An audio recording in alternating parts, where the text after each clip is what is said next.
my name is Brian Benson with James Bean Estate Sales in Oklahoma City, and today I'm here to talk to you about newspapers. Now, when we do estate sales, we always find these old newspapers, and a lot of times the families, they aren't quite sure if they're worth anything or if they're not worth anything. They don't know where they're supposed to throw them out, but people always end up, like a major event happens and people will keep the newspaper from it. So I'm going to kind of explain to you why some newspapers are worth a little bit of money and why some newspapers aren't.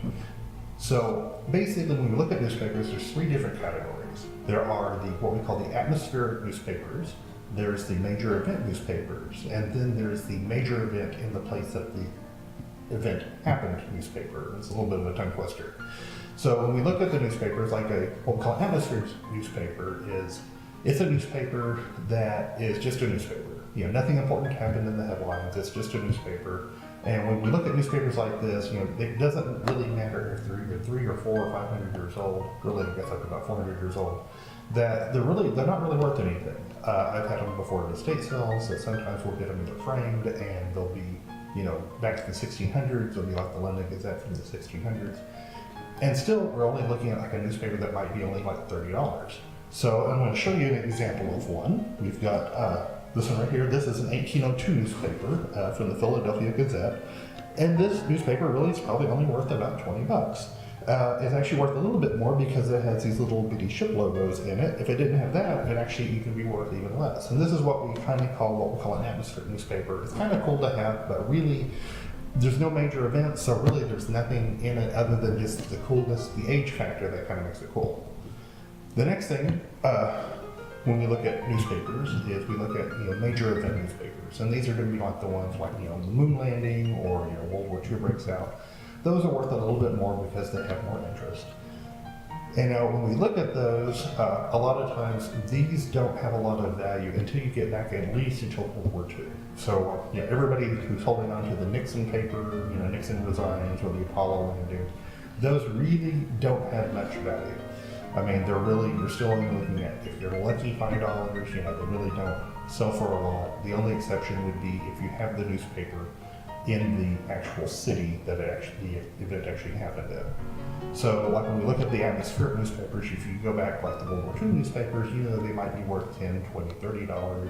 If you get back into earlier ones, like this one, this is actually this is a Civil War newspaper, and what makes this better is because it actually has this big graphic. This big graphic makes it worth a lot more money. Because of the graphic, this actually could be worth into the low hundreds. And also because of the age, that it makes a big difference just having the graphic and it being what we call a major event, it's a major battle in World War II, or Civil War, sorry. Now we're going to talk about newspapers that actually were published in the city that the event actually happened, and that makes a big difference when we're talking about values with newspapers. And I'm going to show you an example here. Now, this is pretty typical for what we often find at estate sales. We'll find a big old stack of newspapers and people aren't really sure, what's worth money and what's not worth money.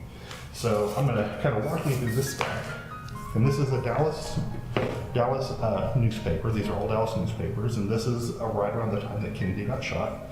This is the day before he got shot, and because this is the day before he got shot, nobody wants to see it. So this newspaper, in good condition, is not worth anything. We look at the next one. This is the Dallas morning newspaper of the day he got shot. Well, this one is worth something. It's worth something because it's the major headline, and because it's in the city that it happened, it makes it worth more. If this was an Oklahoma City newspaper, it might be worth $5. The fact that this is the Dallas newspaper, this actually could be worth, I've actually had these in the past and they're sold for almost $100 sometimes. So, the prices fluctuate, but it makes a big difference just being in the city. Now, next, we've got same newspaper, but you notice that this one it's not all there because they only kept part of it and they threw the rest of it away. Well, when you do that, you make the newspaper worth nothing. So these newspapers have to be totally complete, not cut out of it. Otherwise, when you do that, it's not worth anything just as a cover. And what we have as you go through the rest of these, we've got partial newspapers, they're torn, we've got articles that have been cut out.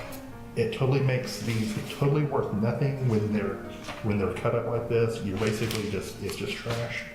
When we're looking at other ones, when they're torn like this, because they're such low value newspapers anyway, you know, these tears, they're just literally, when they start being like this, they're totally trash. So out of this gigantic stack that the family had stuck aside, thinking that they were going to actually have some money, only one newspaper out of all of this is going to be salvageable and sellable.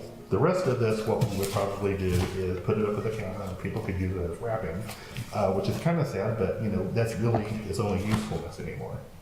And next I'm going to show you is this is the Honolulu Star when the Japan actually bombed Pearl Harbor. Now, had this been a newspaper that was real, this would be a very expensive newspaper. This newspaper is, you know, I think so. You know, so they sold for several $100s when they're actually authentic. This is not an authentic newspaper. This is a reprint. When we see these quite a bit, we see lots of the Titanic sinking reprints, lots of the bombing reprints. We also see lots of the reprints from Lee getting assassinated. And because, you know, a lot of that's just because they got, you know, all these newspapers got real expensive and then somebody knocked them off. And when they do that, you know, obviously when something's worth money, people want to copy them. And all these little copies are not worth anything, but we find them a lot and people think that they're real. And, you know, you can look at this and you can tell, obviously this is not an authentic newspaper because it's not crinkly, you know, it's not brittle or anything. You can compare it to the coloration of a newspaper that is much newer than it, and obviously, you know, the colors aren't the same. So, you know, but we do run into these. You have to be careful because, like I said, we run into these all the time, and I have to convince people that no, these are fakes. So you kind of have to be careful. And anyway, that kind of explains, you know, why some newspapers are worth money, why most of them aren't. You know, with us being in Oklahoma City, you know, naturally a lot of us have the Oklahoma City bombing newspapers. And, you know, it is actually statistically possible that that newspaper actually might be worth money. Unfortunately, it's going to be 60 to 100 years from now before it's worth any money. So anybody holding on to it, you're not going to get any benefit from it. So it's up to you if you want to keep it, you know, for future generations, and maybe they'll make a buck off of it. But, you know, that kind of gives you an idea kind of why some newspapers are worth money and why other papers aren't. And if you'd like to attend one of our estate sales and maybe find newspapers of your own, feel free to visit our website at jamesbeanestatesales.com. And you can see our next upcoming estate sale.